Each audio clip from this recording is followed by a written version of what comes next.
अस्सलाम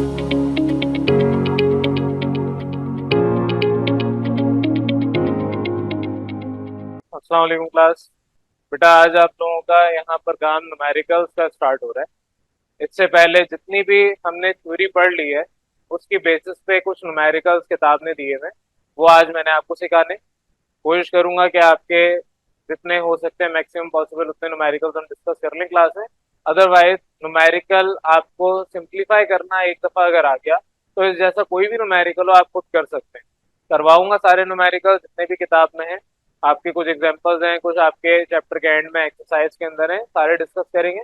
लेकिन in case अगर आपको मैं डिस्कस नहीं भी करवा सका तो आपके पास जिस तरह ये सॉल्यूशन हुआ है सारे के सारे सेम न्यूमेरिकल्स अगर हैं, सबको सेम है, बस डाटा डिफरेंट है, तो अब आप खुद भी करने के काबिल हो जाने चाहिए। अब यहाँ पर आपका पहला न्यूमेरिकल है, किताब के अंदर आपकी ये एग्जांपल गिवन है, किताब में सॉल्यूशन भी हुआ हुआ है वैसे, लेकिन किताब ने बहुत डायरेक्ट सॉल्यूशन किया हुआ है। किताब सिर्फ रेफरेंस के तौर पे आपको न्यूमेरिकल देती है। हमारा काम ये है कि आपको उसको एलैबोरेट करके समझा दें। पहला न्यूमेरिकल है, equilibrium occurs when nitrogen monoxide, nitrogen monoxide NO को कहते हैं। Equilibrium occurs when nitrogen monoxide gas react with oxygen gas. तो यहाँ पर आपके रिएक्शन लिखा हुआ भी है। जब इसके साथ रिएक्ट करेगी तो आपको नाइट्रोजन डाइऑक्साइड बना के देगी। तो ये आपकी इक्वेशन किताब ने ही सवाल में गिवन की हुई है। तो सवाल में ऑलरेडी ये इक्वेशन है पहले से। आपसे क्या है, एट इक्विलिब्रियम। इक्विलिब्रियम का मतलब क्या है, जब आपके पास रिएक्शन स्टेबल हो जाए, जितने नंबर ऑफ रिएक्टेंट कन्वर्ट होने प्रोडक्ट में उतने ही प्रोडक्ट वापस कन्वर्ट होना शुरू हो जाए रिएक्टेंट के अंदर। तो आपके इक्विलिब्रियम पे जब 230 डिग्री सेंटीग्रेड है, कंसंट्रेशन जितनी भी आपके पास स्पीशीज हैं, हमने ये पढ़ा था कि आपके स्टार्टिंग में जितने भी यहाँ पर स्पीशीज का मतलब जितने भी सब्सटेंसेस मौजूद हैं उनकी कंसंट्रेशन हम निकालते हैं इनिशियली, उस वक्त रिएक्शन स्टार्ट हुआ होता है, और फिर इक्विलिब्रियम पे निकालते हैं जब रिएक्शन आपका ऑलमोस्ट स्टॉप हो जाता है या स्टॉप हमें लगता है कि हो गया, यानी हमें नजर आ रहा है कि रिएक्शन अब आगे फर्दर प्रोसीड नहीं हो रहा, रिएक्शन रुका हुआ है। ऑल्दो रिएक्शन रुका भी नहीं होता, वो इक्विलिब्रियम पे होता है। दो गाड़ियां अगर एक साथ चल रही हैं तो वो रुकी भी नहीं है। हाँ, वो दोनों एक दूसरे के लिहाज से आप आराम से कोई भी चीज ट्रांसफर कर सकते हैं। एक गाड़ी में से दूसरी गाड़ी में चीज ट्रांसफर करनी है, दोनों की स्पीड कांस्टेंट सेम होनी चाहिए। अब इसका मतलब ये थोड़ी गाड़ियां रुकी हुई हैं, गाड़ियां चल भी रही हैं तो आप आपस में बात कर सकते हैं। अक्सर देखा होगा सड़कों पे दो मोटरसाइकिल वाले बात करते हुए जा रहे हैं तो दोनों सेम स्पीड पे जा रहे हैं। अगर कोई भी स्पीड कम ज्यादा करेगा दोनों में से तो उनके चीजें ट्रांसफर नहीं हो सकेंगी, बात ट्रांसफर नहीं हो सकेगी। तो अब यहाँ पर आपके पास ये इक्वेशन गिवन है। इस इक्वेशन को अब इस्तेमाल करते हुए आपने केसी की वैल्यू वगैरह ये सारी चीजें निकालनी है। आपको यहाँ पर कहा कि कंसंट्रेशन इक्विलिब्रियम पे मेजर की गई है, टेम्परेचर का कोई काम नहीं है फिलहाल, लेकिन इतना आपको पता होना चाहिए कि टेम्परेचर चेंज करने से केसी की वैल्यू भी चेंज हो जाती है, पीछे हम पढ़ चुके हैं। तो आपको active mass of nitrogen monoxide, oxygen और नाइट्रोजन डाइऑक्साइड, ये तीनों चीजें गिवन है। एक्टिव मास का मतलब क्या है, कंसंट्रेशन, ये तीनों आपको गिवन है। आपसे क्या है, calculate the equilibrium constant at this temperature. इस पर्टिकुलर टेम्परेचर पे इक्विलिब्रियम कांस्टेंट बताएं। तो हमने पीछे पढ़ लिया है कि टेम्परेचर चेंज होगा, केसी की वैल्यू चेंज हो जाएगी, हमें इक्विलिब्रियम कांस्टेंट चाहिए। तो यहाँ पर आपके पास सॉल्यूशन कुछ इस तरीके से होगा कि सबसे पहले जो डाटा गिवन है उसको एक जगह उतार लें। सवाल पढ़ा आपने, वहां पर देखा एक्टिव मासेस गिवन है आपको, तो active mass of nitrogen monoxide, oxygen और नाइट्रोजन डाइऑक्साइड, इनकी अपनी वैल्यूज एक जगह लिख दी। थोड़ा सा फर्क क्या करवा रहा हूँ, मोल पर डीएम क्यूब को मैं मोलर की फॉर्म में लिख रहा हूँ, तो आगे चल के मोल पर डीएम क्यूब में ही आंसर देंगे, लेकिन हम बीच में अपना एम यहाँ पर इंट्रोड्यूस करवा रहे हैं ताकि हमारे लिए यूनिट सिंप्लीफाई करना आसान। तो मैं दोनों तरीके से समझाऊंगा, अगर आप इस तरीके से, क्योंकि इसी तरह सॉल्व करवा रहा हूँ, इस तरह करेंगे तो आसान है, थोड़ा यूनिक हो जाता है, अदरवाइज इस तरीके से भी करेंगे तो कोई हेल्प नहीं है। अभी फिलहाल समझने के लिए आपने क्या किया, मोल पर डीएम क्यूब को कैपिटल एम में कन्वर्ट कर दिया। पिछले साल 9 क्लास में जो आपने कंसंट्रेशन और मोलैरिटी मोलैलिटी ये सब सीखा था, तो मोलैरिटी में हम मोल पर डीएम क्यूब को एम से रिप्रेजेंट कर रहे थे। अब यहाँ पर आपके पास ये तीनों चीजें मौजूद हैं। इसमें आपने क्या किया, अब इन तीनों को इस्तेमाल करते हुए केसी के अंदर पुट करना है। आपसे कहा था केसी की वैल्यू बतानी है, तो केसी के ऊपर आप क्वेश्चन मार्क डालेंगे, इक्विलिब्रियम कांस्टेंट आपको निकालना है। सोल्यूशन की हेडिंग डालने के बाद अब आपके पास किसी भी इक्विलिब्रियम कंडीशन पे आपके पास अगर रिवर्सिबल रिएक्शन है तो इक्विलिब्रियम एक्सप्रेशन यानी कि इक्विलिब्रियम कांस्टेंट की वैल्यू कुछ इस तरीके से आएगी। जब भी इक्विलिब्रियम कंडीशन अचीव होगी तो expression for that equilibrium condition आपके पास प्रोडक्ट की कंसंट्रेशन ओवर रिएक्टेंट की कंसंट्रेशन, ये हम पीछे सीख चुके हैं। अब प्रोडक्ट हमारे पास इत्तेफाक से एक ही है तो उसकी कंसंट्रेशन और जो नंबर ऑफ मोल्स हैं उसके पावर में चले जाएंगे। सिमिलरली रिएक्टेंट हमारे पास दो हैं तो NO ये एक रिएक्टेंट है, इसके ऊपर पावर 2 और ऑक्सीजन इसके ऊपर एक और पावर, पावर तो खैर बनी है। यहाँ पर आपने इस तरीके से जब आपकी वैल्यू सारी गिवन है पुट कर दें। 15.5 के ऊपर स्क्वायर है। अब यहाँ पर साथ साथ यूनिट भी चलेंगे क्योंकि हमने पीछे पढ़ा था केसी की वैल्यू में अगर नंबर ऑफ मोल्स चेंज हो जाए दोनों तरफ तो दोनों तरफ नंबर ऑफ मोल्स चेंज होने की सूरत में यूनिट कोई ना कोई होगी। अगर दोनों तरफ नंबर ऑफ मोल्स सेम होंगे तो यूनिट आपके पास नहीं, यूनिट लेस क्वांटिटी होगी। तो यहाँ पर आ गया 15.5 के ऊपर स्क्वायर है तो आपके पास m यानी मोल पर डीएम क्यूब, इसके ऊपर भी स्क्वायर आएगा। 0.0542 के ऊपर भी स्क्वायर है तो आपके m के ऊपर भी स्क्वायर आएगा। सिमिलरली इसके ऊपर कोई पावर नहीं तो उसमें पावर बनी है। सिंप्लीफाई करें, ये आपके पास इस तरीके से वैल्यू आएगी। कैलकुलेटर में जब पुट करेंगे तो उसकी वैल्यू कुछ इस तरीके से एक्सपोनेंट फॉर्म में आएगी। ये भी पिछले साल 9th क्लास में जब आप थे तो आपने मैथ के अंदर सीखा था कि एक्सपोनेंशियल फॉर्म को हम कैसे आगे पीछे चेंज कर सकते हैं। तो मैंने एक स्टेप में ये करके दिखा तो दिया, अदरवाइज ये स्टेप ना भी करें तो कोई हर्ज नहीं है। तो इसमें आपको ये बताया कि -3 पावर किस तरह से पीछे आ गई। तो 0.00294 मैंने 3 के बाद वाली वैल्यू को राउंड ऑफ कर दिया। ये सारे कॉन्सेप्ट पीछे सीखे। Multiply by 0.127। अब यहाँ पर आपके पास जो m स्क्वायर था ये वाला, ये इस m स्क्वायर से कैंसिल आउट हो जाएगा यानी मोल पर डीएम क्यूब का होल स्क्वायर डिनोमिनेटर में मोल पर डीएम क्यूब के होल स्क्वायर से कैंसिल हो जाएगा। सारे यूनिट सेम है, आप उसमें कैंसिल कर दी। पीछे सिर्फ ये m बच गया यानी कि मोलर वैल्यू उधर बच। अब आपने सिंप्लीफाई किया, इसको इसके साथ मल्टीप्लाई करें तो अब यहाँ पर मैं वही वैल्यू लिख रहा हूँ जो कैलकुलेटर में आ रही है। अगर आप इसको बहुत ज्यादा जीरो लिखेंगे फायदा नहीं है, साइंटिफिक कैलकुलेटर यूज करने तो आप एक्सपोनेंट में लिख सकते हैं। मैंने अगेन ये पहले ही बता दिया कि इजाफी स्टेप किया है, नहीं भी करेंगे तो कोई हर्ज नहीं। तो आपने सिंप्लीफाई किया 4.74 राउंड ऑफ करके आपकी ये वैल्यू आ गई। फिर दोनों को डिवाइड कर दें। अच्छा, जो चीज यहाँ पर सिखानी है, ये जितने भी स्टेप्स कर रहे हैं ये इस यूनिट की वजह से कर रहे हैं। जो आपके पास मोल पर डीएम क्यूब कैपिटल M हमने लिखा है, इस यूनिट की वजह से इतनी सिंप्लीफिकेशन कर रहे हैं।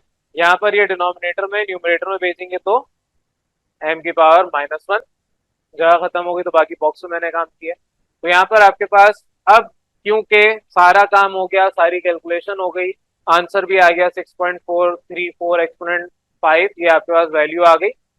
आपने यहाँ पर m की जगह वैल्यू लिख दी, दैट इज मोल पर डीएम क्यूब। मोल पर डीएम क्यूब लिखने के बाद क्योंकि ऊपर पावर में माइनस है, पावर -1 है, तो अगर मेरे पास यहाँ पर पावर माइनस है तो मोल के ऊपर भी माइनस आएगा और डीएम क्यूब के ऊपर भी माइनस आएगा। तो अगर मोल के ऊपर माइनस, डीएम क्यूब के ऊपर माइनस है तो -3। आपको पता है कि अगर मैं इसको ऊपर लेके जाऊं तो मोल तो ऊपर न्यूमरेटर में, ये डिनोमिनेटर वाली वैल्यू ऊपर जाएगी, पावर साइन चेंज हो जाता है। तो आपके पास डीएम क्यूब यहाँ -3 था, ऊपर जाके +3 हो गया। तो एंड में आपने यूनिट उसी तरीके से मोल इनवर्स डीएम क्यूब ये लिख दिया। तो जितनी भी यूनिट्स हैं केसी की वो आपको हर न्यूमेरिकल में सिंप्लीफाई करनी है।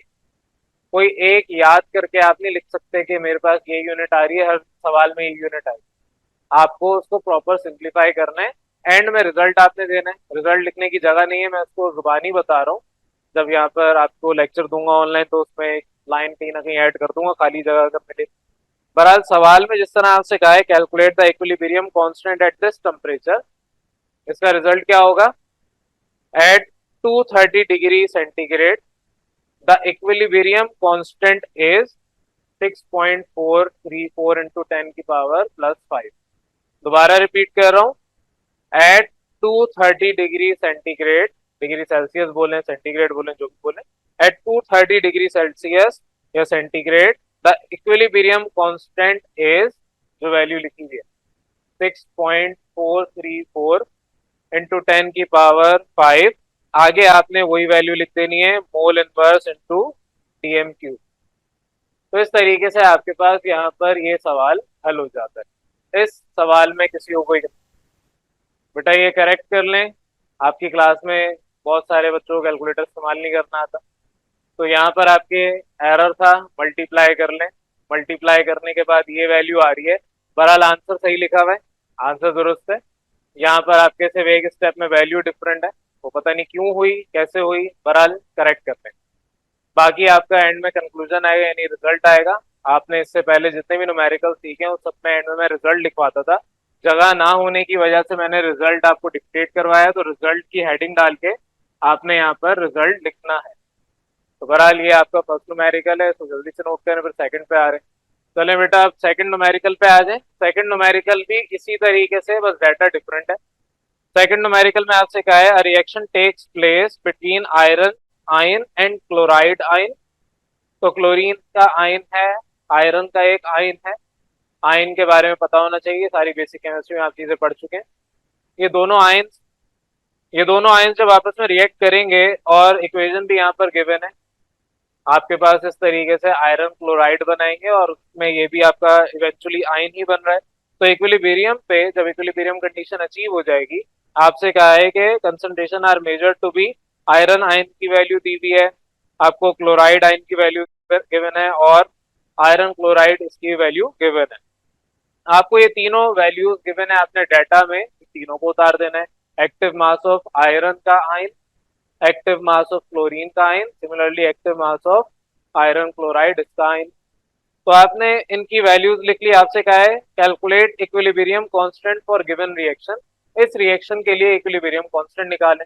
जिस तरह अभी रिसेंटली आपने किया है numerical, same as it is उसी तरीके का न्यूमेरिकल है, कोई इसमें फर्क नहीं है। सोल्यूशन उसी तरीके से होगा। इक्विलिब्रियम कंडीशन पे आपकी इक्वेशन अगर ये गिवन है, तो इक्विलिब्रियम एक्सप्रेशन उस इक्वेशन को देखते हुए प्रोडक्ट अपॉन रिएक्टेंट की कंसंट्रेशन, ये आपने सीखा हुआ है। तो जो आपके प्रोडक्ट है उसकी कंसंट्रेशन यानी एक्टिव मास, और जो रिएक्टेंट है उसकी कंसंट्रेशन एक्टिव मास। तो मेरे पास रिएक्टेंट में सिर्फ पावर 4 है, पावर 4 का मतलब मोल्स 4 है, तो सिर्फ आपके पास क्लोरीन के ऊपर पावर 4 आएगी, अदरवाइज आपके यहाँ पर कोई पावर नहीं आएगी। अब यहाँ पर आपके सारी वैल्यूज गिवन है, सारी वैल्यूज पुट कर दें। ये मोलर वैल्यू इसके साथ कैंसिल हो जाएगी, यूनिट सारे सेम यूनिट है, ऊपर और नीचे, एक न्यूमरेटर में एक डिनोमिनेटर में। m की पावर 4 है, यानी कि आपके पास ये भी m की पावर 4 हो जाएगी। 0.28 की पावर 4 सिंप्लीफाई करें, कुछ इस तरीके से आंसर आएगा। अब आगे कैलकुलेशन है, आपने 0.2 मल्टीप्लाई करवाया 6.146 10⁻³ से, तो इवेंचुअली आपके पास ये आंसर आ गया 1.23 समथिंग, तो आपने 2 डेसिमल तक लिख लिया। अब जब इसको सिंप्लीफाई करेंगे फर्दर, तो मेरे पास 0.0772 ये वैल्यू आ रही है, और क्योंकि यहाँ पर डिनोमिनेटर में m की पावर 4 थी, ये वैल्यू न्यूमरेटर में जाके m की पावर -4 हो जाएगी। अब m क्या है, m मोलर वैल्यू क्या है, मोल पर डीएम क्यूब। आप शुरू में ही बता रहे हैं कि मोल पर डीएम क्यूब है। अगर आपका दिल चाहता है आप इसको यहाँ से ही लेके चलें, आप कहें कि मैं मोलर वैल्यू नहीं लिख रहा, मोल पर डीएम क्यूब लिखूंगा, तो आप डिनोमिनेटर में भी जब मोल पर DM cube divided by mole पर डीएम क्यूब, और ये भी आपका मोल पर डीएम क्यूब होगा, इसकी पावर 4 करेंगे तो ये आपस में कैंसिल आउट हो जाएगा। जब इसकी पावर 4 करेंगे तो आपके पास अल्टीमेटली और ऑटोमेटिकली ये वैल्यू आ जाएगी। अब ये कैसे आएगी उसका पूरा डिटेल स्टेप मैंने यहाँ बता दिया। तो बहरहाल जो आपको आसान लगता है, बस गलती नहीं करनी है। ऐसा ना हो कि आप शॉर्टकट मेथड के चक्कर में गलत करके आ जाए, इसलिए प्रॉपर डिटेल्ड स्टेप आपको मैं यहाँ पर करवा रहा हूँ, आपने भी उसी तरह से करना है।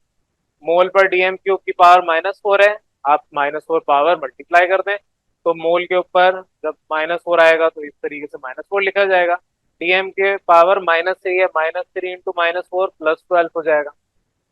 तो इस तरीके से इवेंचुअली फाइनल केसी की वैल्यू आपकी आएगी, और उस वैल्यू को एंड में आपने रिजल्ट के फॉर्म में लिखना है, प्रॉपर जिस तरह सवाल ने लिख के डिस्क्रिप्टिव फॉर्म में पूछा था उसी तरीके से आंसर भी डिस्क्रिप्टिव फॉर्म में देंगे। तो आपसे किताब ने कहा था इक्विलिब्रियम कांस्टेंट बताएं इस रिएक्शन का, तो आप बोलेंगे इक्विलिब्रियम कांस्टेंट इज, अगर इजाफी लिखना तो ये लिखते हैं equilibrium constant for given reaction is, तो आपकी मर्जी है, ये भी लिख सकते हैं। इजाफी लिखना है the equilibrium constant for given reaction is, आगे वैल्यू लिखते हैं। तो बहरहाल आज हमने सिर्फ 2 न्यूमेरिकल डिस्कस किए। नेक्स्ट क्लास में आपका 3rd न्यूमेरिकल डिस्कस करूंगा, फिर उससे रेलिवेंट बुक के एक्सरसाइज में देखेंगे कौन से न्यूमेरिकल्स है, तो वो भी हम डिस्कस करेंगे। बहरहाल आज के लेक्चर में किसी भी कंफ्यूजन, चले अब अपने 3rd न्यूमेरिकल पे आ जाएं। इससे पहले मैंने आपको न्यूमेरिकल 1 और 2 दोनों समझा दिए, करवा दिए। अब हम 3rd न्यूमेरिकल पे बात कर रहे हैं। 3rd न्यूमेरिकल में थोड़ा सा डिफरेंस ये है कि कॉन्सेप्ट सारे वही हैं, बस जिस तरह मैथ के अंदर आपने वैल्यूज को रीअरेंज करके अपनी जो भी डिजायर्ड वैल्यूज को निकालना सीखा था, उसी तरीके से यहाँ पर भी आपको वैल्यू अपनी आगे पीछे करके सिंप्लीफाई करना है। बाकी कॉन्सेप्ट सारे वही हैं। न्यूमेरिकल 3rd जो है इसमें कहा हुआ है कि nitrogen oxides are air pollutant, ज़ाहिर है हवा के अंदर ये हवा पॉल्यूट करते हैं, एयर पॉल्यूटेंट इसलिए कहा जाता है। तो नाइट्रोजन ऑक्साइड्स NO ये एयर पॉल्यूटेंट है, produce by the reaction of nitrogen and oxygen. जब भी नाइट्रोजन और ऑक्सीजन आपस में रिएक्ट करेंगे, हवा के अंदर सबसे ज्यादा क्वांटिटी नाइट्रोजन की है, उसके बाद ऑक्सीजन की है। तो आपके पास नाइट्रोजन और ऑक्सीजन जब भी आपस में रिएक्ट करेंगे एट हाई टेम्परेचर, तो आपका नाइट्रोजन ऑक्साइड प्रोड्यूस होगा। अदरवाइज अगर इस वक्त हम बात कर रहे हैं, नाइट्रोजन और ऑक्सीजन दोनों हवा में मौजूद हैं, ये आपस में रिएक्ट नहीं करते। Nitrogen as a inert gas behave करता है, लेकिन जब आप टेम्परेचर बढ़ा देंगे, हाई टेम्परेचर देंगे, तो आपके पास नाइट्रोजन और ऑक्सीजन रिएक्ट करके नाइट्रोजन ऑक्साइड बना के देंगे। अब एट 2000 डिग्री सेल्सियस, यहाँ पर आपको टेम्परेचर दिया है at 2000 degree Celsius, the value of the equilibrium constant for the given reaction is, आपको सवाल में value of equilibrium constant given, इससे पहले आप इक्विलिब्रियम कांस्टेंट Kc की वैल्यू निकालते थे, लेकिन अब आपको यहाँ पर वैल्यू पहले से दे रखी है, which is 4.1 into 10 raise to the power -4। ये आपको वैल्यू पहले से दे रखी है। अब तक जितने भी न्यूमेरिकल के उसमें आपने ये वैल्यू निकाली थी। मजीद अब क्योंकि ये वैल्यू दे दी है, तो आपको कुछ और निकालना होगा। आपको यहाँ पर कहा है next, find the concentration of nitrogen oxide. तो नाइट्रोजन ऑक्साइड की कंसंट्रेशन, कंसंट्रेशन का मतलब उसका एक्टिव मास बताना है। concentration of nitrogen oxide in an equilibrium mixture at 1 atm pressure और 2000 डिग्री सेंटीग्रेड, आपके पास प्रेशर 1 atm है और टेम्परेचर 2000 डिग्री सेंटीग्रेड है, उस पे आपको बताना है नाइट्रोजन ऑक्साइड की कंसंट्रेशन क्या होगी।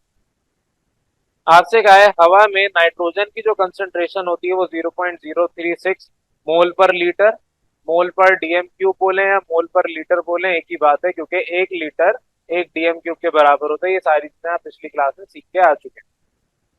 आपको मजीद यहाँ पर ऑक्सीजन की भी कंसंट्रेशन गिवन है 0.0089 मोल पर लीटर।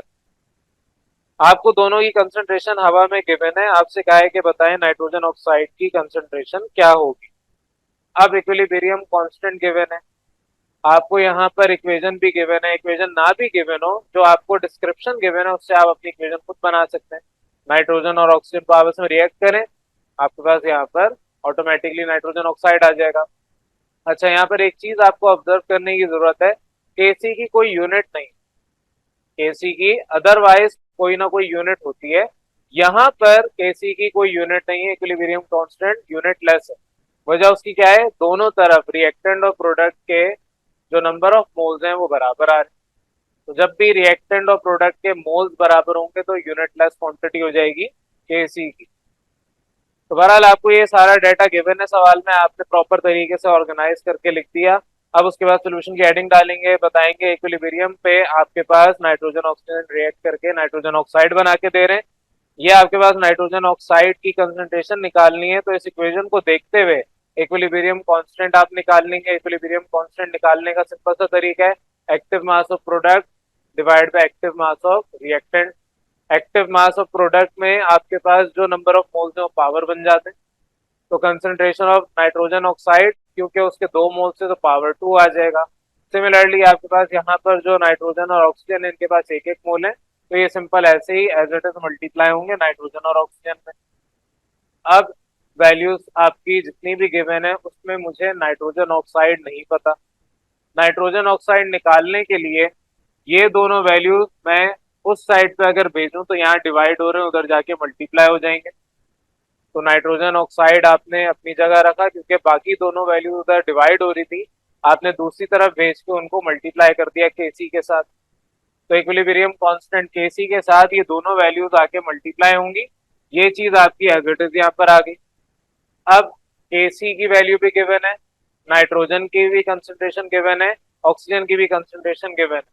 सिंपली इनको आपने पुट किया इनकी वैल्यूज को, और अगले स्टेप में मल्टीप्लाई कर दिया। मल्टीप्लाई करने पर कुछ आपके पास इस तरीके से आंसर आ रहा है। अब ये तो वैल्यू है कंसंट्रेशन का स्क्वायर। आपसे कहूं कि आपकी एज क्या है, आप उसका स्क्वायर करके मुझे बता दें। आपसे मैं पूछूंगा, फॉर एग्जाम्पल किसी की उम्र है 15 साल, लेकिन आपसे मैं अगर सवाल कर रहा हूँ कि आपकी एज क्या है, आप मुझे बोले कि मेरी उम्र है √225। तो मैंने तो आपसे सीधा सवाल पूछा है, आप √225 निकालेंगे तब भी 15 साल ही आएगी, लेकिन एक्चुअल में जो चीज चाहिए वो नहीं है, ये उसका स्क्वायर है। एक्चुअल में मुझे क्या चाहिए, concentration of nitrogen oxide. Actual में मुझे आपकी उम्र मालूम करनी है, आपकी उम्र अगर 15 साल है तो सीधा सीधा 15 साल आपने बताना है। अब अगर आप बोलेंगे √225 करें, आंसर तब भी वही आएगा। तो यहाँ पर भी आपके पास स्क्वायर रूट लेना पड़ेगा, क्योंकि आपके पास वैल्यू में स्क्वायर है। आपने बोथ साइड अंडर रूट यानी स्क्वायर रूट लिया, तो स्क्वायर और रूट आपस में कैंसिल आउट हो जाते हैं। ये सारा मैथमेटिकल कैलकुलेशन आप करना सीख चुके हैं 9th क्लास के अंदर, ये सारी चीजें आपको आती हैं। तो यहाँ पर आपका स्क्वायर रूट कैंसिल होगा, आपको एग्जैक्टली वही जो सवाल में कहा था, कंसंट्रेशन ऑफ नाइट्रोजन ऑक्साइड, वो मिल जाएगा। और राइट साइड पे क्योंकि आपकी वैल्यू का भी स्क्वायर रूट लिया जाएगा, तो वैल्यू का स्क्वायर रूट लें तो आपके पास कुछ इस तरीके से आंसर आ रहा है 3.6 समथिंग। तो ये आपका फाइनल आंसर आ गया। यहाँ पर मैंने मोल पर लीटर ही रखा है, वरना इससे पहले वाले सवाल में हम इसको खुद से कैपिटल एम अज्यूम कर रहे थे। क्यों अज्यूम कर रहे थे, क्योंकि हमें केसी की वैल्यू सिंप्लीफाई करनी थी, उसमें वैल्यू बहुत आगे पीछे करनी पड़ती है, कोई न्यूमरेटर में जा रहा है, कोई डिनोमिनेटर में वैल्यू जा रही है। लेकिन यहाँ पर ये सारे के सारे आपस में कैंसिल आउट हो गए, क्योंकि यूनिटलेस क्वांटिटी है। तो एंड में आपके पास जब ये कंसंट्रेशन की यूनिट मोल पर लीटर है, तो इधर भी कंसंट्रेशन की यूनिट भी वही रहेगी।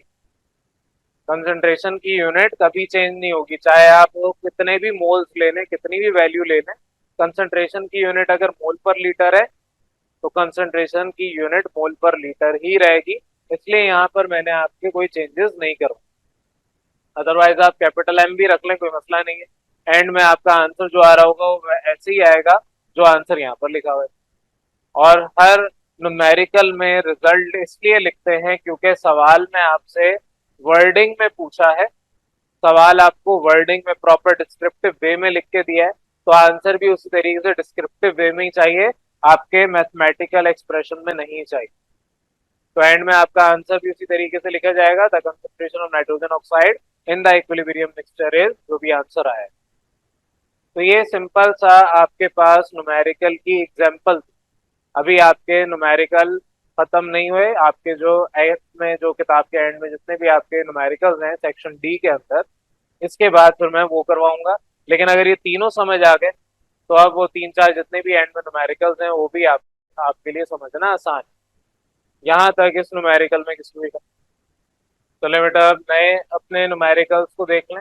नए न्यूमेरिकल कौन से हैं, जो आपकी किताब के रिव्यू एक्सरसाइज के अंदर सेक्शन वाइज सेक्शन डी मौजूद है। सेक्शन डी न्यूमेरिकल्स का है, तो उसका पहला न्यूमेरिकल डिस्कस कर रहा हूँ।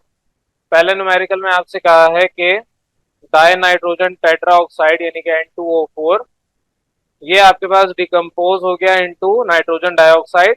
जाहिर रिवर्सिबल रिएक्शन है इनका। तो नाइट्रोजन डाइऑक्साइड आपका बन रहा है with the help of die nitrogen tetra oxide यानी N2O4। मैंने आपकी इक्वेशन बना दी है। आपसे क्या है, drive equilibrium expression, equilibrium constant expression आपने ड्राइव करना है for the reaction of decomposition. ये जो आपका रिएक्शन है, इसको डिकम्पोजिशन रिएक्शन कहते हैं, क्योंकि आपका डिकम्पोज हुआ है। डिकम्पोजिशन रिएक्शन का मतलब क्या है कि आपके पास एक कंपाउंड से टूट के नए कंपाउंड बनना। तो डिकम्पोजिशन रिएक्शन जो हुआ है, इसका आपने इक्विलिब्रियम कांस्टेंट का एक्सप्रेशन ड्राइव करना है। अब ड्राइव करना तो कुछ भी नहीं, 2 स्टेप का काम है।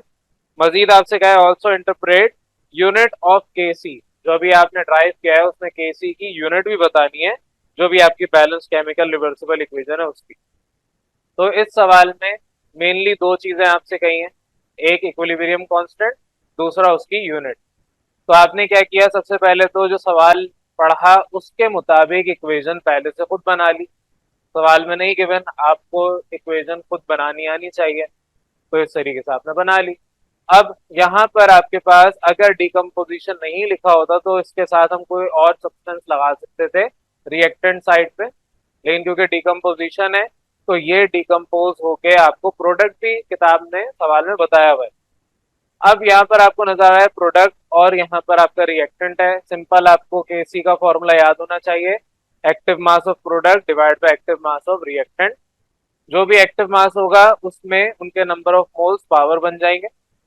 तो आपके पास प्रोडक्ट नाइट्रोजन डाइऑक्साइड है तो NO2 की पावर 2, और जो आपका रिएक्टेंट है वो N2O4 है, सिंपल आपकी concentration of die nitrogen tetroxide ये आ गई। केसी आपके पास इस तरीके से ड्राइव हो गया। अब दूसरा हिस्सा इसी सवाल का आपसे कहा यूनिट बताएं क्या होगी। तो यूनिट आपके पास अब निकालने का सिंपल सा तरीका है, आप कहेंगे कि यूनिट ऑफ केसी निकाल रहे हैं अगर, तो केसी अभी फॉर्मूला हमने बताया ये है, और कोई भी सब्सटेंस हो उसकी कंसंट्रेशन मोल पर डीएम क्यूब या मोल पर लीटर होती है। आप मोल पर लीटर भी लिख सकते हैं, लेकिन हम अगर ऐसा यूनिट पे जाएं तो आपके पास मोल पर डीएम क्यूब की बात की जाएगी। तो बहरहाल आपने यहाँ पर कहा कि इसकी यूनिट भी मोल पर डीएम क्यूब है, ऊपर पावर 2 है तो 2 आएगा। इसकी यूनिट भी मोल पर डीएम क्यूब है तो मोल पर डीएम क्यूब पावर इसकी कुछ नहीं यानी 1 है। अब ये पूरी ब्रैकेट इसके साथ, क्योंकि ये दो ब्रैकेट है न्यूमरेटर में, आप इसमें कैंसिल आउट हो जाएंगी। इसको आप यूं भी पढ़ सकते हैं कि ये एम स्क्वायर है और ये डिवाइड बाय एम है, तो M square divide by M, ज़ाहिर है एक आपके पास एम बचता है। तो जैसे आपको आसान लगे सिंप्लीफाई कर लें। अब क्योंकि आंसर आपके पास ये आ गया मोल पर डीएम क्यूब, अगर आपका दिल नहीं चाहता यहाँ पर स्टॉप करने का तो आप इसको मोल इंटू डीएम क्यूब की पावर -3 ये भी आंसर लिख के दे सकते हैं। तो दोनों में से जो आप करना चाहें एक्सेप्टेबल है। अगर आप और स्टेप बढ़ाना चाहते हैं तो आखिरी वाला स्टेप करें, अदरवाइज ऊपर वाला भी आंसर एक्सेप्टेबल है। तो ये सिंपल सा आपका क्वेश्चन नंबर 1 था न्यूमेरिकल्स का, जो आपकी रिव्यू एक्सरसाइज के अंदर गिवन है। इसको जल्दी से नोट करें, फिर मैं आपका सेकंड न्यूमेरिकल करवा रहा हूँ। सेकंड न्यूमेरिकल के बाद फिर ये जो थर्ड न्यूमेरिकल है ये आपका बाद में न्यू कॉन्सेप्ट जब मैं वो अप्लाई कर दूंगा, आपको सिखा दूंगा, समझा दूंगा, तो उसके बाद हम थर्ड न्यूमेरिकल करेंगे। अदरवाइज आज की क्लास में सिर्फ आपका इसके बाद वाला मजीद न्यूमेरिकल करवाया जाए। इस न्यूमेरिकल में, इस क्वेश्चन में किसी को ये कंफ्यूजन? बेटा अब आ जाए अपने सेकंड न्यूमेरिकल पे। सेकंड न्यूमेरिकल में आपसे कहा है कि PCl5 और PCl3 ये फॉस्फोरस और क्लोरीन है। तो फॉस्फोरस पेंटाक्लोराइड, फॉस्फोरस ट्राइक्लोराइड और सिंपल क्लोरीन, ये जब इक्विलिब्रियम पे एट 500 केल्विन टेम्परेचर पे जब होंगे इन अ क्लोज कंटेनर, तो उनकी कंसंट्रेशन आपको बता दी। PCl5 की 0.8 10 रेज़ टू द पावर -3 मोल पर डीएम क्यूब, PCl3 की 1.2 10 की पावर -3, और क्लोरीन की इसी तरीके से 1.2 इंटू 10 की पावर -3। ये इनकी कंसंट्रेशन रिस्पेक्टिवली आपको सवाल में दे दी। आपसे क्या है, calculate the value of Kc for the reaction along with unit. तो यूनिट के साथ आपने Kc की वैल्यू बता दी। तो सिंपल है, डाटा में जो कुछ भी आपको गिवन है आपने एक जगह लिख दिया। मेरे पास PCl5 है, PCl3 है, क्लोरीन है, इसकी कंसंट्रेशन गिवन है, Kc की वैल्यू निकालनी है। तो इस तरह का सवाल आप पीछे भी कर चुके हैं। अब यहाँ पर सवाल में आपको कुछ नहीं कहा हुआ कि आपका रिएक्शन किस तरह से है, स्पेसिफाई कुछ नहीं किया हुआ। आप इस तरीके से भी लिख सकते हैं, आप इसको उल्टा करके भी लिख सकते हैं, यानी कि आप पहले PCl3 प्लस Cl2 फिर उसके बाद एरो बना के PCl5 कर लें, यानी इनको रिएक्टेंट और उसको प्रोडक्ट बना दें, ये भी कर सकते हैं।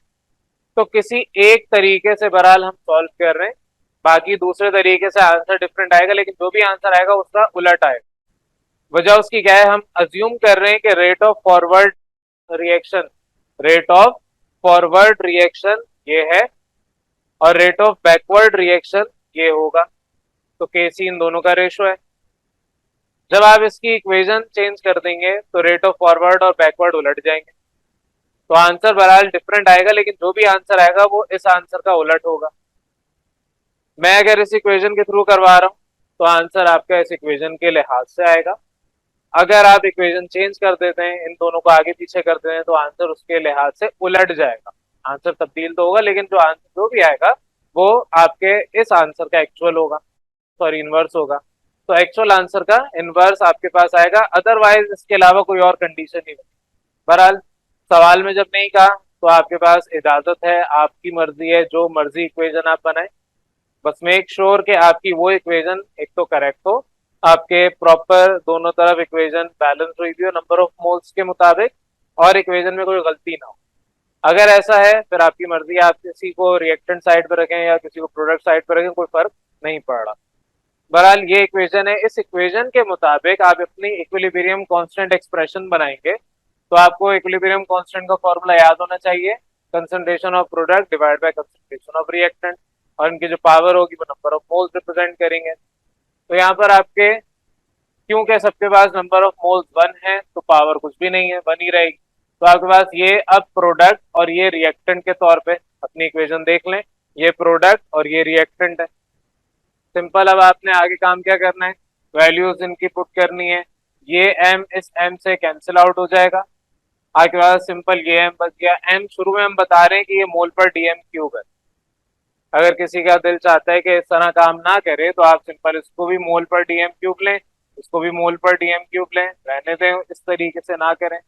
जब आप यहाँ पर सिंप्लीफाई करेंगे तो इसकी जगह मोल पर डीएम क्यूब आ रहा होगा, और नीचे वाला भी मोल पर डीएम क्यूब, ये आपस में कैंसिल आउट हो जाएंगे। ये आपका एज इट इज मोल पर डीएम क्यूब आ जाएगा। जहां पर आपको लगे कि कैपिटल एम इंट्रोड्यूस करवाना जरूरी है वहां पर आप करवा लें, जहां पर लगे कि उसके बगैर भी काम हो सकता है तो इतना लंबा चौड़ा काम करने की जरूरत नहीं है, जल्दी जल्दी सिंपल सा काम कर लें। तो आपके पास यहाँ पर मैंने दोनों तरीके से समझा दिया है, आपकी मर्जी है इस तरीके से डायरेक्ट करना है, यूनिट को सॉल्व डायरेक्ट कर लें।